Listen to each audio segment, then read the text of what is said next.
बीबी और बांग्लादेशी मुसलमानों का बीच में इलू इलू है, आई लव यू है। मुझे हुमायूं कबीर दे दो, उसको मैं असम ले जाऊंगा और ब्रह्मपुत्र में पटक पटक के मारूंगा, पटक पटक के मारूंगा। বাংলায় বিজেপির মুখ্যমন্ত্রীর শপথ নেওয়ার পরই উপহার হিসাবে হুমায়ুন কবিরকে দেখে নেব। जब बांग्ला में बीजेपी का मुख्यमंत्री शपथ लेगा ना, तो मैं मुख्यमंत्री जी को बोलूंगा मुझे एक तोहफा दो।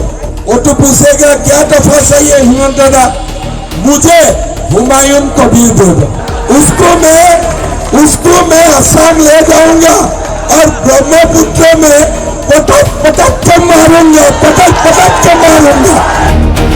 বাবরি মসজিদের প্রস্তাবক হুমায়ুনকে অসমে এনে ব্রহ্মপুত্রের জলে ডুবিয়ে স্বস্তি দেওয়ার মতো মন্তব্য। দিনহাটার নির্বাচনী প্রচার সভায় এমনই বিতর্কিত মন্তব্য করেছেন অসমের মুখ্যমন্ত্রী হিমন্ত বিশ্ব শর্মা। उसको मैं असम ले जाऊंगा और ब्रह्मपुत्र में पटक पटक के मारूंगा, पटक पटक के मारूंगा। হুমায়ুন কবির অসমে থাকলে আমি 2 ঘন্টাতে ট্রিটমেন্ট করে দিতাম। বাংলার নতুন দল প্রধানকে নিয়ে এমনই উপহার সূচক মন্তব্য হিমন্তের। बांग्ला में कोई हुमायूं कबीर हो क्या?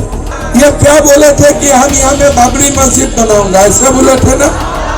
उनका क्या बाप का जमीन है और बाबरी मस्जिद बनाएगा? ये अगर हुमायूं कबीर असम में होते थे ना, 2 घंटा में मैं इनको ट्रीटमेंट कर देते थे। বিজেপি বাংলায় ক্ষমতায় আসার পর বাংলাদেশি মুসলিমদের বের করে দেওয়া হবে বলে মন্তব্য। বাংলাদেশি মুসলিমদের সঙ্গে মমতা দিদির ইলু ইলু ভালোবাসা রয়েছে বললেন হিমন্ত। बीबी और बांग्लादेशी मुसलमानों का बीच में इलू इलू है, आई लव यू है। অসমে বাংলাদেশি মুসলিমদের ভোট না দিতে বলে দিয়েছে, কারণ বিজেপিকে ভোট দিলে বা না দিলেও কঠোর ব্যবস্থা নেওয়ার ইঙ্গিত দিলেন অসমের মুখ্যমন্ত্রী হিমন্ত বিশ্ব শর্মা। প্রথম দফার ভোট মিটতেই বাংলার দ্বিতীয় দফার ভোট নজর এখন শাসক বিরোধী উভয় শিবিরই। বিজেপির স্টার ক্যাম্পেইনারে ভিড় লেগেছে বাংলায়। এর মধ্যে আলোচিত মুখ হিসেবে আজ দিনহাটায় নির্বাচনী প্রচারে হিন্দুত্ববাদের দোহাই দিয়ে রীতিমতো ঝড় তুলেছেন অসমের মুখ্যমন্ত্রী ডক্টর হিমন্ত বিশ্ব শর্মা। আজ অসমের মুখ্যমন্ত্রী বাংলার আম জনতা উন্নয়ন পার্টির প্রধান তথা বিধায়ক হুমায়ুন কবিরকে ব্যক্তিগত আক্রমণ করে রীতিমতো শালীনতার সীমা ছাড়িয়ে বলেন, হুমায়ুন বাংলায় বাবরি মসজিদ বানাতে চাইছেন? বাংলা কি তার বাবার জমি নাকি? আসামে হলেও মাত্র 2 ঘন্টার মধ্যেই হুমায়ুনকে ট্রিটমেন্ট করে দিতাম। কি ট্রিটমেন্টের কথা বললেন অসমের মুখ্যমন্ত্রী হিমন্ত বিশ্ব শর্মা? তবে তাকে ছাড়া হবে না। বাংলার বিজেপির মুখ্যমন্ত্রী শপথ নেওয়ার পরেই উপহার হিসাবে হুমায়ুনকে চেয়ে নেবেন।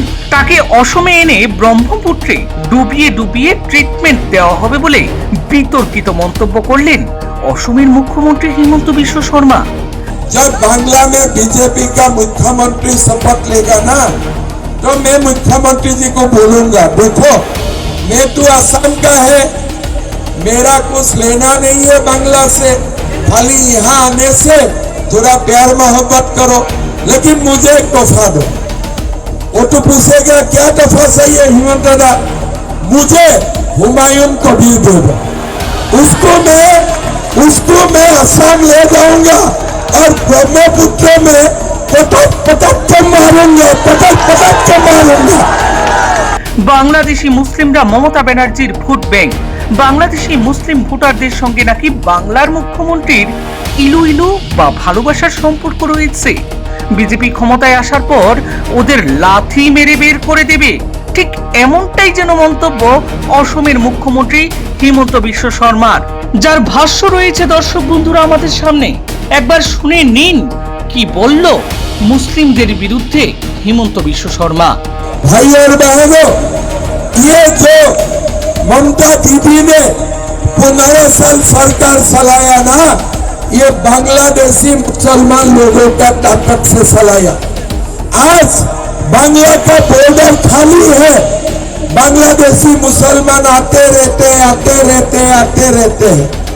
मैं किसी को पूछा, अरे तुम लोग आते हो, तुम लोगों को कोई मना नहीं करते हैं क्या? बोले नहीं, हम लोग टीएमसी को वोट देता हूं। तो टीएमसी वाला एक मैं जानता था, मैं बोला सचमुच ये लोग आपको वोट देते हैं? बोले हाँ, ये तो हमारा वोट बैंक है। बांग्लादेशी मुसलमान दीदी को वोट देते हैं और दीदी इनको राशन कार्ड देते हैं, जमीन देते हैं, नौकरी देते हैं। मतलब दीदी और बांग्लादेशी मुसलमानों का बीच में इलू इलू है, आई लव यू है ना? आज पूरा बांग्लादेश का मुसलमान आके बांग्ला को नष्ट कर रहा है। তবে মুখ্যমন্ত্রী বাংলার মানুষ কিন্তু আপনাকেও প্রশ্ন করছেন যে আপনার অসম রাজ্যেও তো অবৈধভাবে বাংলাদেশে প্রবেশ করেছে, ঠিক তাদেরকে কি ট্রিটমেন্ট করেছেন মুখ্যমন্ত্রী হিমন্ত বাবু? তার প্রশ্নটুকু কি এবার জবাব দিতে বাধ্য হবেন বাংলাভাষীর কাছে?